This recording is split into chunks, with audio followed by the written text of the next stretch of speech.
Well, this is a little editorial. This is something I kind of forgot to throw in my last one of my last videos, referring to sort of the reviews of the, the special from last week, Bigfoot: The Definitive Guide.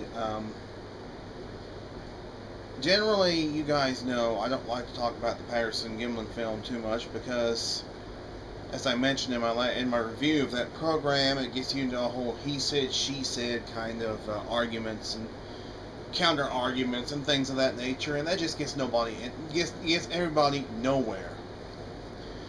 But I felt like I had to address the aspects of what happened as far as when the program mainly focused, when they talked about the Patterson Gimlin film, they focused mainly on the character of Roger Patterson. I believe it was Jack Rink and Bill Sellers, two of the participants in the roundtable discussion about Sasquatch, Bigfoot, and other hairy hominids, that they felt like that it was the character of Roger Patterson that kind of negated the possibility of the Patterson Gimlin film being the real thing.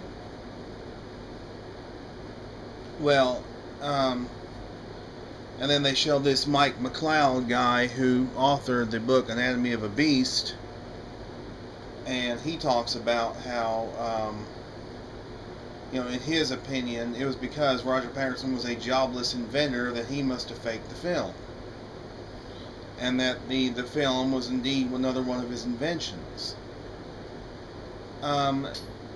Really, I don't see that as a very objective way of looking at the PG film.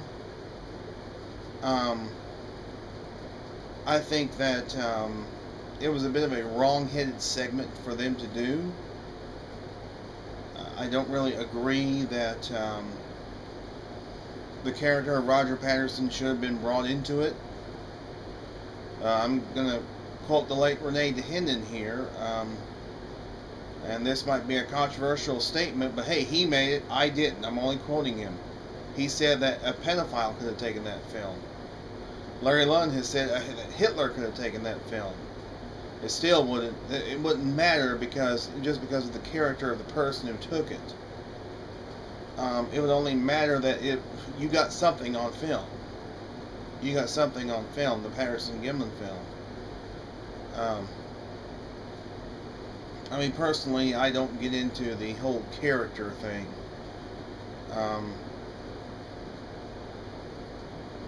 But I find it interesting that Patterson was quoted as saying, this is the worst thing that could have happened to me. I'm the worst person in the world this could have happened to. That's what Roger Patterson said. Was quoted as saying.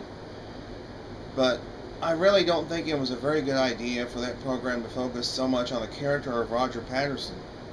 And they basically left Bob Gimlin out in the cold. I mean, you didn't see any.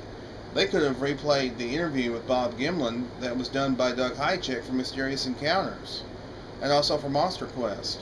They could have replayed clips of Bob Gimlin. And for some strange reason, they chose not to do that. They called it the Patterson film. They didn't call it the Patterson Gimlin film, which is what most of us call it these days. I just thought it was a bit of a disingenuous and a cheap shot at Roger Patterson, because the man's no longer around to defend himself. The man's been dead almost 40 years. He's been dead longer than he was alive. He's been gone almost as long as his film has been around. I just think it's very disingenuous and very tacky for the filmmakers of The Definitive Guide to let this Michael McLeod character take pot shots at Roger Patterson. I really don't agree with it. I don't agree with it at all. I thought it was very, very much in poor taste and very, very tacky. They could have played clips of Bob Gimlin. If they had chosen to, they could have. Why they didn't, I don't know. Because Gimlin has been telling pretty much the straight story for over 4 decades. He's the only living eyewitness to that. I don't know if they weren't, I'm not sure if it was because they weren't able to get permission to use that footage. But they did use the recreation footage of the Patterson-Gimlin film, which was shot by Doug Hychek for Mysterious Encounters, which was also shown on Monster Quest.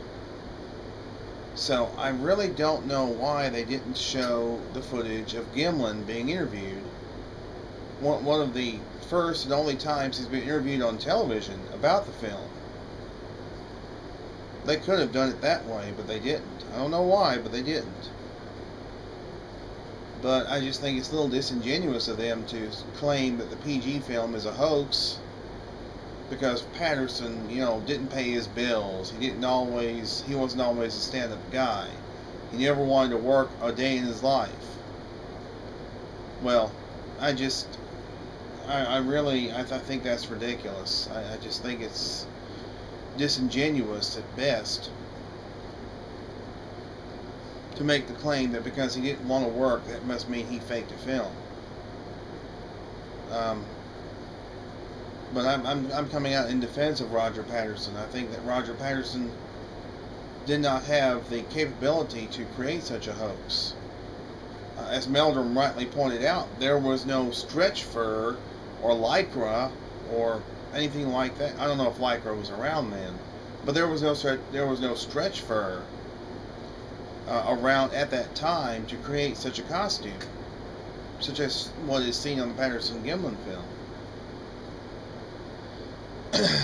But, again, I don't like to talk much about the Patterson-Gimlin film, but I thought I would just put this little editorial out there. I still think the film is real. Even if it is ever proven a hoax, doesn't mean there's no Sasquatch.